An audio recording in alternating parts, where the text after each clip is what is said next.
चलिए जय हिंद दोस्तों, कैसे हैं आप सब। आई होप आप लोग अच्छा ही होंगे। और चलिए आज हम लोग डिफरेंशियल इक्वेशन का जो क्वेश्चन है ना, वो क्वेश्चन नंबर 11 सॉल्व करते हैं। ठीक है, और ये एक्सरसाइज 9.6 है और ये लीनियर डिफरेंशियल इक्वेशन का है। ठीक है, तो देखिए क्वेश्चन नंबर 11 क्या है, ज़्यादा इसमें हम कुछ इधर उधर नहीं करते हैं। देखिए y इंटू ये डी एक्स है और प्लस ये हो जाएगा आपका x माइनस वाई स्क्वायर और ये हो जाएगा आपका dy आर इक्वल्स टू 0। चलिए ये क्वेश्चन है, हम लोगों को क्या करना है, हम लोगों को जनरल इक्वेशन फाइंड करना है।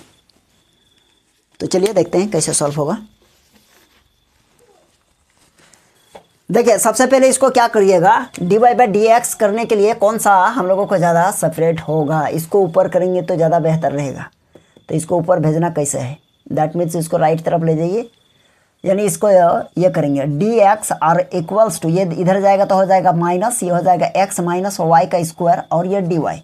ठीक है, अब इसको इसके नीचे लाएंगे और इसको इसके ऊपर, यानी कहने का मतलब डी एक्स और इधर आएगा। देखिए ये हो जाएगा आपका डी वाई और इक्वल्स टू, इधर क्या जाएगा, ये माइनस तो रहा और ये माइनस वाई स्क्वायर और नीचे वाई होगा, ये वाला वाई। ठीक है, अब इसको क्या कीजिए, देखिए यहाँ हो जाएगा आपका D X by D Y equals to, minus अंदर कर दीजिए, मतलब हो जाएगा माइनस एक्स और plus Y square by Y.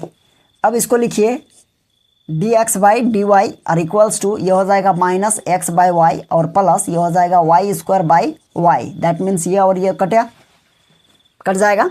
लेकिन यहाँ देखिए एक्स है, दैट मीन्स यहाँ आपको क्या करना होगा, देखिए D X by D Y और इधर आएगा तो प्लस ये हो जाएगा आपका 1, यानी x बाई वाई और इक्वल्स टू ये बचेगा आपका y। तो हम लोग इसको लिख सकते हैं D X by D Y और प्लस ये हो जाएगा 1 बाई वाई और ये हो जाएगा आपका x और इक्वल्स टू ये y हो जाएगा। ठीक है, कहने का मतलब ऊपर में यदि डी एक्स रहा तो यहाँ x वाला फंक्शन होना चाहिए और यहाँ y वाला। ठीक है, अब आगे इसको क्या करेंगे, लिखेंगे this is the form, this is the form. कौन सा फॉर्म में है, सॉरी डी एक्स नहीं डी वाई है, D X by D Y plus P X R equals to Q, है ना। अब देखिएगा क्या कीजिएगा, यहाँ हम लोग लिखेंगे imply that P equals to क्या होगा 1 बाई वाई और क्यू इक्वल्स टू आपका हो जाएगा वाई, है ना। जब आपका पी और क्यू निकल जाता है तो हम लोग क्या करते हैं, जब पी और क्यू मिल जाता है तो हम लोग करते हैं क्या, यानी हम लोग इसका इंटीग्रेटिंग फैक्टर निकालेंगे। आप कैसे होगा, देखिए इंटीग्रेटिंग फैक्टर यहाँ हो जाएगा आपका i into F equals to E to the power y होगा यहाँ, sorry E to the power integrating और ये हो जाएगा p और ये dy। ठीक है, यही मिस्टेक नहीं कीजिएगा, जब आपका dy बाई डी एक्स रहेगा तो यहाँ हो जाएगा आपका dx। Integrating factor equals to E to the power ये क्या है p, that means 1 by Y और यहाँ dy। तो इसका इंटीग्रेशन क्या होगा, देखिए e टू द पावर ये हो जाएगा आपका log y। अब देखिए यहाँ हो जाएगा कि I F equals to E to the power log y, तो e और log cancel, that means y। तो आई एफ निकल गया, तो हम लोग यहाँ लिख सकते हैं क्या कि द जनरल सोल्यूशन या द रिक्वायर्ड इक्वेशन जो बोलना है। चलिए यहाँ हो जाएगा आपका x मल्टीप्लाई आई एफ और इक्वल्स टू, यहाँ हो जाएगा आई एफ और मल्टीप्लाई q और यहाँ आपका हो जाएगा dy।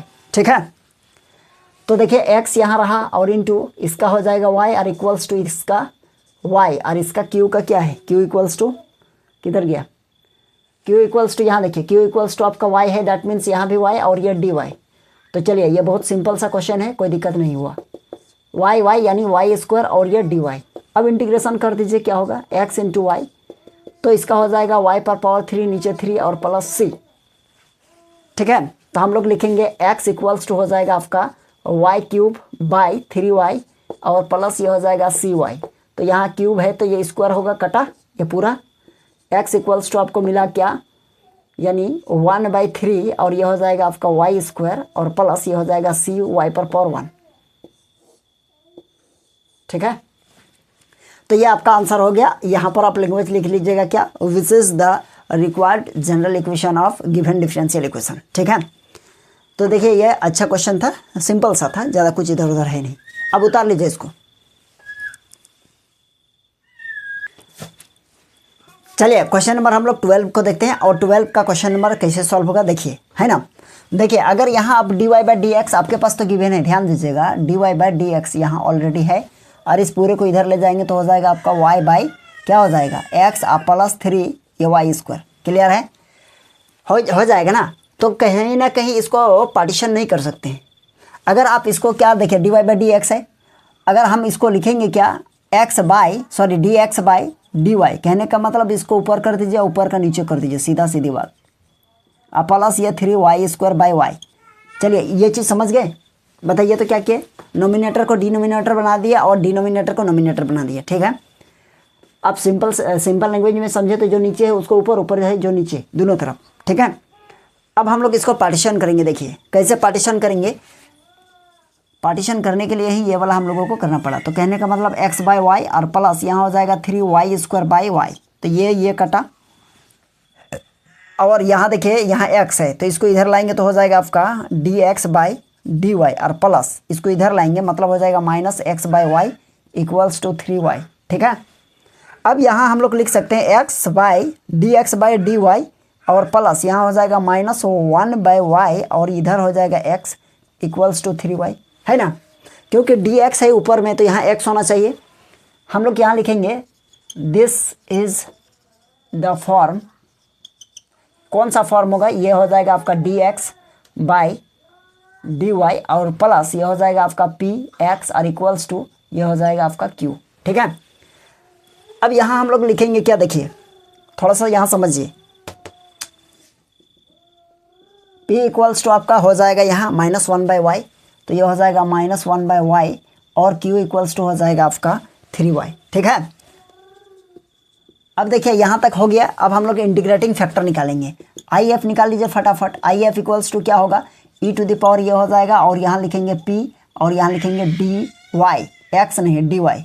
Okay, integrating factor equals to e to the power ये हो जाएगा और इसका -1 बाई वाई और ये डी वाई। ठीक है, I F equals to e to the power ये हो जाएगा आपका -1 बाहर और ये हो जाएगा आपका log y। ठीक है, अब देखिए ये डायरेक्ट माइनस लॉग को तो कैंसिल नहीं करेगा तो इसको हम लोग लिख सकते हैं e to the power y और equals to e to the power ये हो जाएगा आपका log y पर पावर -1। अब ये कैंसिल हो जाएगा तो यह हो जाएगा आपका यानी -y और आई एफ इक्वल्स टू हो जाएगा 1 बाई वाई। समझे कि नहीं, ये चीज़ समझ गए, है ना। देखिए एक प्रॉपर्टीज है ना हम लोगों का m और इंटू ये हो जाएगा log x, तो ये हम लोग लिख सकते हैं log x पर पावर m, है ना। अगर यहाँ माइनस log x है तो इसका मतलब है -1 और इंटू log x, है ना। फिर इसका मतलब है कि log x इस पर पावर -1, क्योंकि यहाँ -1 है और यहाँ m था तो ये ऊपर चला गया, यही ना प्रॉपर्टीज है। आई एफ निकल गया। अब हम लोग लिखेंगे the general solution, the required solution, general solution एक ही बात है। देखिए ये हो जाएगा आपका क्या, यानी x multiply I F equals to I F और मल्टीप्लाई ये हो जाएगा आपका q और ये डी वाई। ठीक है, जब ये चीज़ हो जाएगा तो इसका ये x होगा और आई एफ मतलब 1 बाई वाई इक्वल्स टू ये हो जाएगा 1 बाई वाई और ये हो जाएगा आपका 3 q क्या है, देखिए q इक्वल्स टू किधर गया, यहाँ देखिए q इक्वल्स टू आपका 3 वाई तो ये 3 वाई हो जाएगा, ये डी वाई तो ये y और ये y कैंसल तो ये हो जाएगा आपका x बाई वाई और इक्वल्स टू डी वाई का इंटीग्रेशन y होगा प्लस c, y से मल्टीप्लाई कर दीजिए तो x equals to y multiply y plus c तो ये हो जाएगा x equals to y square और प्लस ये cy। चलिए ये हो जाएगा ना, इम्प्लाई दैट है। अब देखिए यहाँ हम लोग लिखेंगे क्या, ये तो ये हम लोगों का क्या हो जाएगा, which is the required general solution. क्या लिखिएगा यहाँ, general solution of given differential equation of differential equation. ठीक है, चलिए अब इसका स्क्रीनशॉट ले लीजिए। ठीक है, चलिए यहाँ देखिए एक छोटा सा मिस्टेक हो गया है। क्या मिस्टेक हो गया? यहाँ 3 है ना, तो ये 3 आपका बाहर आ जाएगा, कहने का मतलब ये होगा। तो यहाँ 3 होगा तो यहाँ 3 होगा, यहाँ 3 मतलब यहाँ 3 है ना। इसको करेक्ट कर लीजिएगा, है ना, थोड़ा सा मिस्टेक हो गया था।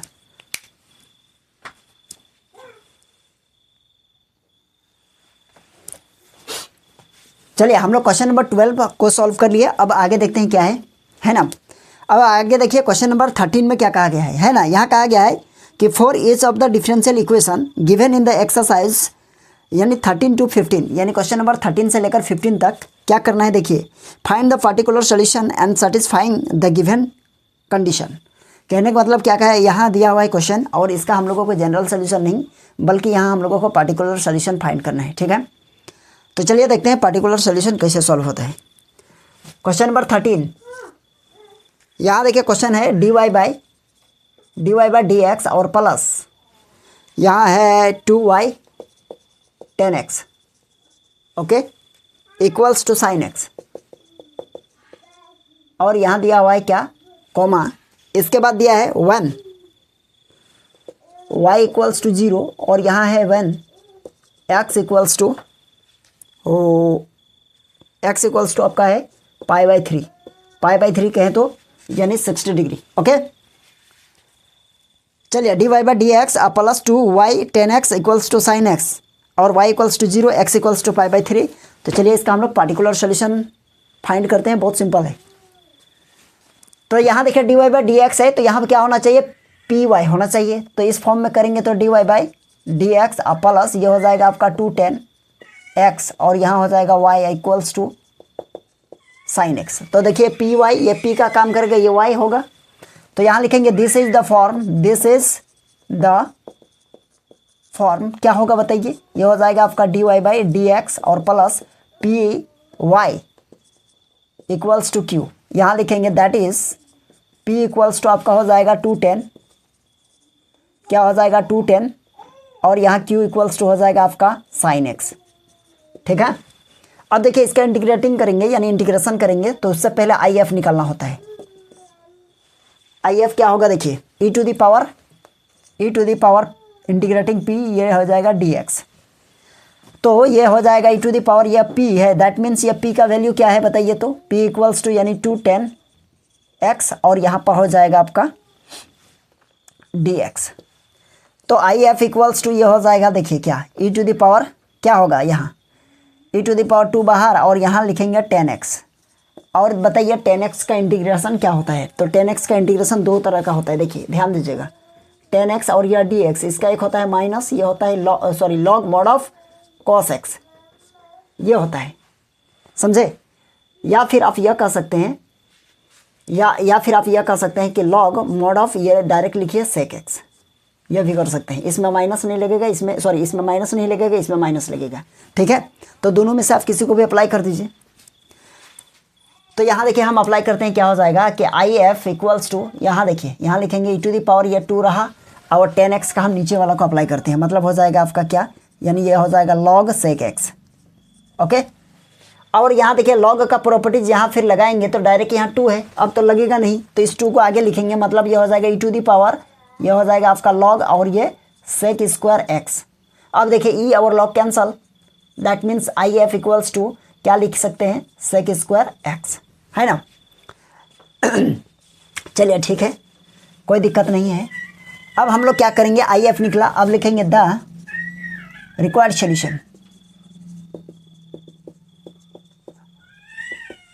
सोल्यूशन, तब पार्टिकुलर सोल्यूशन निकालेंगे। तो यहाँ हो जाएगा आपका y multiply I F equals to integrating I F multiply q, यह हो जाएगा आपका dx।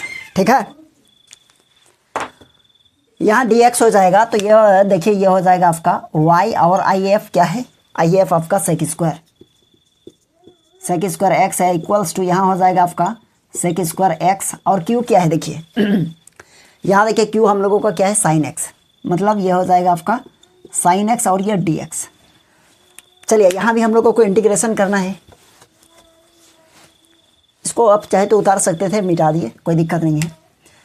तो यहाँ हम लोगों को क्या मिलेगा, देखिए y इंटू ये हो जाएगा आपका सेक स्क्वायर x और इक्वल्स टू, इसका इंटीग्रेशन करने के लिए क्या करेंगे बताइए, इसको लिख सकते हैं, देखिए 1/cos² x लिख सकते हैं, और ये हो जाएगा आपका sin x, और ये dx। क्लियर है, बात को समझिए। Imply that y into sec² x equals to, देखिए हम लोग लिख सकते हैं क्या, एक बार लिखेंगे 1/cos x मल्टीप्लाई, ये साइन है तो यहाँ लिखेंगे sin x बाय, यहाँ तो cos² है, दैट मीन्स यहाँ 2 गो है तो यहाँ एक दे देंगे cos x, यहाँ dx। तो ये हो जाएगा y इंटू, ये हो जाएगा आपका sec² x equals to 1/cos, यानी ये हो जाएगा आपका sec x, और इंटू ये हो जाएगा आपका sin/cos मतलब tan x, ये dx। तो बताइए sec x into tan x ये किसका इंटीग्रेशन होता है, sec x का ना।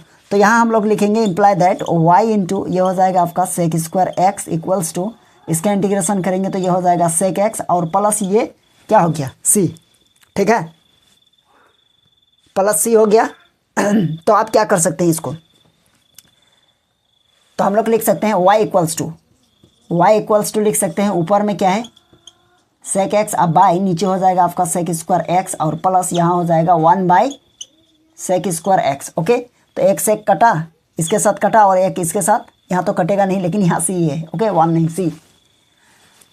चलिए आगे देखते हैं क्या करेंगे। तो आगे हो जाएगा आपका y इक्वल्स टू क्या होगा, y इक्वल्स टू यहाँ लिखेंगे 1/sec x, और प्लस c/sec²x। तो यहाँ लिख सकते हैं y इक्वल्स टू 1/sec, यानी इसको लिख सकते हैं cos x, और प्लस 1/ तो c आगे रहेगा, और 1/sec², तो इसको लिख सकते हैं cos²। ठीक है, अब इसको इक्वेशन क्या मान लेंगे, इसको इक्वेशन 2 मान लीजिए, और हम लोग इक्वेशन कहाँ मानेंगे, किधर गया PQ, यहाँ पर इसको इक्वेशन 1 मान सकते हैं। तो हम लोग लिखेंगे पुट y इक्वल्स टू क्या है, देखिए तो 0, और x इक्वल्स टू कितना π/3। हम बताइए सेक से हम कॉस में क्यों कन्वर्ट किए, अगर सेक का यानी थीटा में यदि π/3 फुट करेंगे मतलब 60 डिग्री, तो सेक के लिए हम लोगों को थोड़ा सा, बहुत सारे स्टूडेंट को कॉसेक और सेक का याद नहीं रहता है, साइन कॉस और टेन कॉट का बहुत जल्दी याद रहता है ना। तो इसीलिए हम लोग इसको कॉस में कन्वर्ट कर दिए, ताकि हम लोगों को यानी कॉस थीटा का वैल्यू हम लोगों को आसानी तरीके से मिल जाए। जैसे यहाँ देखिए x के प्लस पर π/3 पुट कीजिएगा, और y के प्लस पे 0 पुट कीजिएगा, तो यहाँ हो जाएगा आपका 0, और इक्वल्स टू यहाँ हो जाएगा आपका cos x है, दैट मीन्स ये हो जाएगा π/3, और प्लस ये रहेगा c, और इंटू यहाँ हो जाएगा आपका cos² π/3। ओके, तो ये 0 हो गया, और इक्वल्स टू ये देखिए यानी cos 60 डिग्री, तो cos 60 डिग्री का वैल्यू होता है 1/2, और प्लस ये हो जाएगा आपका यानी c इंटू 1/2 का होल स्क्वायर। ओके, तो इसको इधर लाएंगे तो ये हो जाएगा -1/2, और इक्वल्स टू c, ये हो जाएगा 1/4। ओके, तो यहाँ से इससे कटाएंगे तो ये हो जाएगा 2, है ना, कट जाएगा। तो कहीं ना कहीं c का वैल्यू यहाँ हो जाएगा आपका कितना, c इक्वल्स टू हो जाएगा -2, क्या हो जाएगा -2। ठीक है, चलिए -2 हो गया। अब हम लोग लिखेंगे क्या कि putting the value of c in equation 2, है ना। तो डायरेक्ट लिखिए ना, इतना लंबा जगह नहीं है, फ्रॉम इक्वेशन 2। चलिए इक्वेशन 2 यहाँ है, दैट मीन्स हम लोग लिखेंगे y इक्वल्स टू, यहाँ हो जाएगा cos x, और माइनस, क्यों माइनस, क्योंकि देखिए यहाँ प्लस है, लेकिन जैसे ही c के प्लस पर -2 पुट करेंगे तो प्लस माइनस माइनस हो जाएगा, दैट मीन्स ये हो जाएगा 2, और ये हो जाएगा आपका cos² x। अब बताइए which is the required particular solution of given differential equation, है ना। क्या लिखेगा, which is the required particular solution of given differential equation. ठीक है, चलिए आप इसको उतार लीजिए तब तक। चलिए आई होप आप लोगों को यह क्वेश्चन समझ में आ गया होगा। आज हम लोग जितना क्वेश्चन भी डिस्कस किए, या फिर वो जनरल सोल्यूशन का हो या फिर पार्टिकुलर सोल्यूशन का हो, ठीक है, तो आप लोगों को इस टाइप का क्वेश्चन समझ में आ गया होगा, कोई दिक्कत नहीं हुआ होगा। ठीक है, तो चलिए हम लोग फिर देखेंगे नेक्स्ट क्लास में, और नेक्स्ट क्लास में देखेंगे क्वेश्चन नंबर 14 से लेकर आगे तक, है ना। तो क्वेश्चन नंबर 14, 15, 16 देखते हैं, या 14, 15 भी हो जाएगा तो कम हो जाएगा। तो चलिए आज के लिए यहीं तक रहने देते हैं। यदि आप लोगों को वीडियो पसंद आया तो वीडियो को लाइक कर दीजिएगा, है ना, और चैनल में नए हो तो चैनल को भी सब्सक्राइब कर लीजिएगा। तो चलिए हम लोग फिर मिलते हैं नेक्स्ट क्लास में। चलिए, थैंक यू।